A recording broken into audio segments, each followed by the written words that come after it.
بسم اللہ الرحمن الرحیم۔ تن سے احرام باندھ کے آیا ہے عمرے کی نیت سے، لیکن اس نے عمرہ نہیں کیا، احرام کھول دیا ہے، اب وہ عمرہ بھی کرے اور دم بھی ادا کرے۔ پھر عمرہ باندھ کے احرام باندھ کے کیوں آیا جب عمرہ نہیں کیا؟ اب اس کو عمرہ بھی کرنا ہوگا اور دم بھی دینی ہوگی۔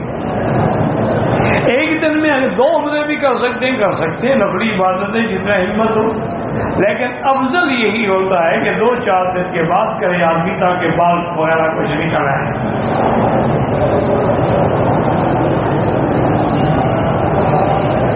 اگر ہم نے عمرہ کر لیا ہے، فارغ ہونے کے بعد ابھی احرام ہم وہی باندھے ہوئے ہیں، طواف کر سکتے ہیں، لیکن بہتر یہی ہوتا ہے کہ عمرہ ختم کرو، کپڑے پہنو، بعد میں آ کے طواف کرو۔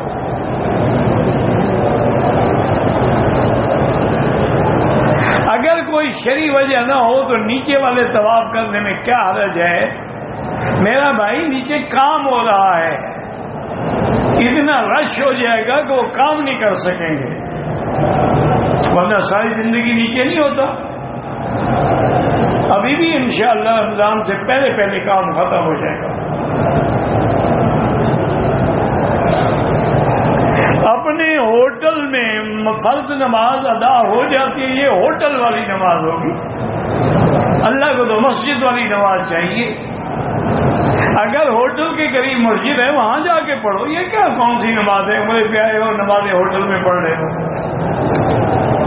لا صلاۃ لجار المسجد الا فی المسجد، بالکل نماز نہیں ہوتی یہاں تو۔ اللہ کا محلے میں مسجدیں ہیں۔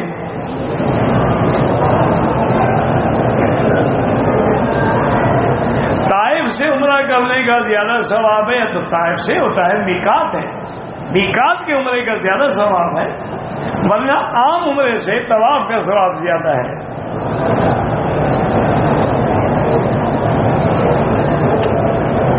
کہتے جی آپ کے لیے دعا کرتے اللہ آپ جائے خیر دے، میری والدہ فوت ہو گئی ہیں، نیت کی ہے کہ جو عمل بھی کروں اس کا ثواب والدہ کو پہنچ جائے۔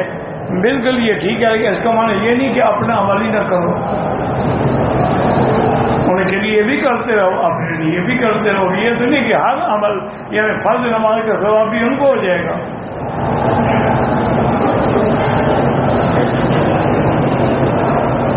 ہر عمل کے لیے نیت ضروری ہے، ان کے لیے صدقہ کرو، خیرات کرو، طواف کرو، عمرہ کرو، لیکن یہ تو نہیں نا کہ ہر عمل، بھائی اللہ کے بندے جو چیز تم پہ فرض ہے وہ ان کو کیسے مل جائے گی؟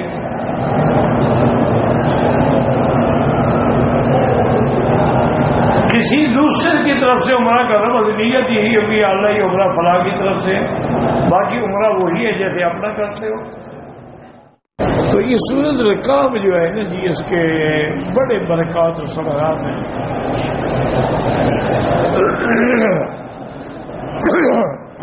ہمیں اپنے استادوں نے سنایا تھا کہ جب پاکستان بنا اور وہاں سے بھائی کیا شور کا رکھا ہے، بھائی میں قرآن پڑھا جا رہا ہوں، اپنے ٹیلی فون پہ لگا ہوں، لا حول ولا قوت۔ قرآن پڑھا جائے، خاموش رہیں اور سنیں۔ بہرحال وہ یہ کہتے ہیں کہ جب ہندو چلے گئے اور مسلمان ادھر آئے تو اس دور میں چونکہ ہندو نے بھی بڑے مسلمانوں کو قتل کیا تھا تو مسلمان بھی جوش میں تھے اور وہ بھی ہندو کو قتل کر رہے تھے۔ ہمارا جو گاؤں تھا ٹھلمگا، اس میں بھی بہت ہندو تھے، میں نے تو نہیں دیکھے نا، مجھے یاد ہے،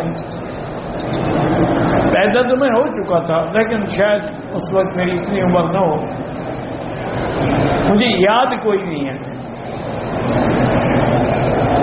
تو کچھ ڈاکو تھے، انہوں نے اپنا ایک بہت بڑا گروہ بنا لیا تھا اور وہ ڈاکے مارتے تھے اور ہندوؤں کو لوٹتے تھے۔ والد صاحب نے اعلان فرما دیا کہ تمام ہندو جو ہیں یہ ہمارے ہمسائے ہیں، ہندو ہیں تو کیا ہو گیا، کافر ہیں لیکن ہمسائے ہیں، الجار الجار، ہمسایہ ہمسایہ ہوتا ہے۔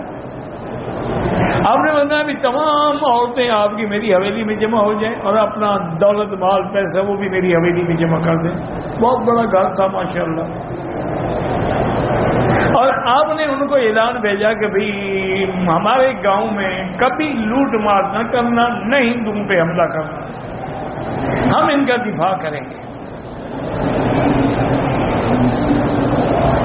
تو انہوں نے بھی پیغام بھیجا کہ والد صاحب کو کہ جی پتہ نہیں پہلے شاید آتے ہم یا نہ آتے، اب تو ہم ہر حال میں حملہ کریں گے اور سب سے پہلے آپ کو قتل کریں گے، پھر ہندوؤں کو قتل کریں گے. والد صاحب نے طلباء کو حکم دیا کہ سب بیٹھ کے سورۃ الکہف پڑھو اور ہر طرف اس کو ایسے دم کرو، حصار کرو اس شہر کا. وہ پڑھتے رہے. خود والد صاحب بھی، کچھ طلباء بھی، کچھ شہر والے بھی، تقریباً 50-60 آدمی ہیں وہ بھی نکلے باہر کہ ہم ان کا مقابلہ کرنے کے لیے شہر سے باہر جاتے ہیں تاکہ خدا نہ خاصا قتال ہو تو شہر میں تو نہ ہو. وہ ہوں گے، وہ تو جناب بڑے اونٹوں پہ اور گھوڑوں پہ اور مسلح تھے، ان کے پاس بندوقیں تھیں، تلواریں تھیں، نیزے تھے.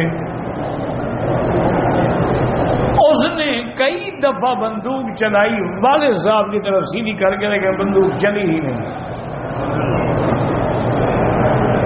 انہوں نے بڑی کوشش کی اور ہمارے جو ساتھی چھوٹے چھوٹے لے کے گئے، ان نے سوٹوں سے وہ خوب مارا ان کو.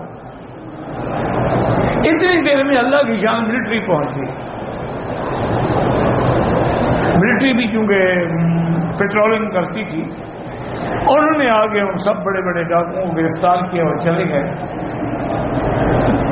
جب وہ جیل میں تھے تو اس سے ساتھی نے پوچھا بات کیا ہے، تمہارا اسلحہ خراب تھا، بندوق خراب تھی، کارتوس مس تھے. انہوں نے کہا یار مجھے پتہ نہیں، میں نے جتنی دفعہ کوشش کی کہ مولانا پہ کہ بندوق چلاؤں، بندوق چلی نہیں، میں کیا کروں.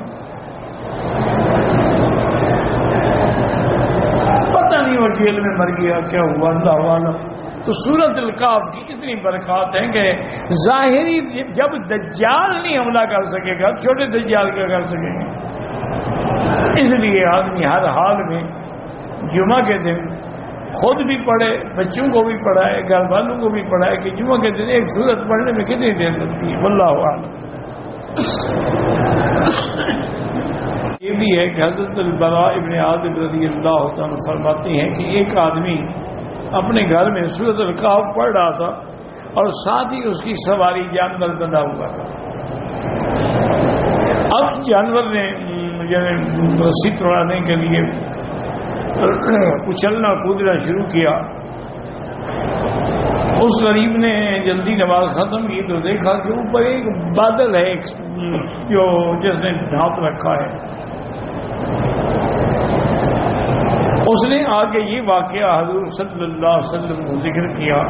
آپ نے فرمایا اللہ کے بندے پڑھو، یہ اللہ پاک اب سکینہ نازل فرماتی ہیں قرآن پڑھنے والوں پر. جب قرآن پڑھا جاتا ہے تو اللہ تعالیٰ کی طرف سے سکینہ وہ بادل کی شکل میں آئے، وہ صحاب کی شکل میں آئے، وہ دل میں القاء کی شکل میں آئے. یہ حدیث صحیح ہے میں سے مبارک میں آتا ہے حضور پاک نے فرمایا جو سورۃ الکہف کی پہلی 10 آیتیں یاد کر لیتا ہے، یعنی پڑھتا ہے، صرف یہ بھی یاد کر کے بھول جائے تو اس کو اللہ تبارک و تعالیٰ دجال کے فتنے سے بھی محفوظ کرنا ہے. اور ایک حدیث مبارک میں یہ بھی آیا ہے کہ جو 3 آیتیں صرف سورۃ الکہف کے اول والی یاد کر لے اور پڑھا کرے تو اللہ دجال کے فتنے سے محفوظ کرنا ہے. حضرت ابن عمر فرماتی ہیں جو آدمی سورۃ الکہف جمعہ کے دن تلاوت کرے اس کے لیے اس کے پاؤں سے لے کر آسمانوں تک اس کے لیے نور ہوگا، قیامت کے دن روشن ہوگا، اور ایک جمعے سے اگلے جمعے تک اللہ اس کے گناہوں کو معاف فرما دیں گے. انہوں نے فرمایا کہ جو جمعہ کے دن پڑھتا ہے تو اللہ اس کو اتنا نور دیتے ہیں کہ اس کے البیت عتیق تک ہاں کتابہ کا موقوف فن و کتابہ الصوی نبی حاجم بہی نبی سید خطی نبی بکر محمد بن محمد حسن حسین محمد الشعرانی حضرت بن حماد قال حسین قال حضرت ابو حاجم بن مجد قیس بن عباد عن ابي سعيد النبي انه قال من قرأ سورة الكهف في يوم الجمعة أزال من النور ما بينه وبين الجمعتين. ثم قال هذا حديث صحيح الاسناد خرجه وهكذا رواه الحافظ بكر البيهقي في سنن الحاكم. ثم قال البيهقي رواية عن كثير من شعبة أبي هاشم بإسناده ان النبی قال من قال سورۃ الکهف كما نزل كان نورا يوم القيامة قیامت کے دن اس کے لیے نور ہوگا. اور فی المختار للحافظ ضیاء المقدسی عبد المصعب بن زید بن خالد الجهني عن علي بن الحسين ابي علي مرفوعا من قرأ سورۃ الکهف يوم الجمعة بعد ثمانية أيام من كل فتنة. جو سورۃ الجمعہ پڑھتا ہے 8 دن کے لیے اللہ ہر فتنہ سے اس کو محفوظ فرما دیتے ہیں. وَإِنْ خَارِجَ الدَّجَّالُ سِبَمٍ، اگر دجال بھی ہوگا تو اس کے فتنے سے بھی محفوظ رہے گا.